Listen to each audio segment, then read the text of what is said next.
In my years here, this has probably been the worst case that I've seen. Columbia County Sheriff Mark Hunter announced the first arrest in connection to the murder of a Lake City man. TV 20's Cameron Lund is joining us live in the studio. Cameron, what have we learned so far about the man found dead outside of the Osceola National Forest? Ruel, the sheriff says Shawn Waldron's body was found on April 11th. His hands were bound and his body was burned. 25-year-old Robert Lee Jackson was arrested on a charge of murder this morning in Jacksonville.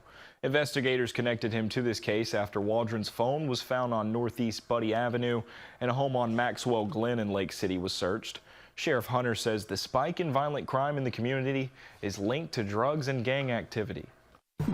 The drugs that are coming into our state and into our country, they're not coming in by the pound anymore. They're coming in by the ton. They're coming in by the ton. And yet it's getting dumped back on local law enforcement to have to deal with that. The sheriff's office was aided in the investigation by the state's attorney's office, U.S. Marshals, and FDLE. The sheriff expects to make additional arrests in this homicide as the investigation continues. In the studio, Cameron Lund, TV 20 News.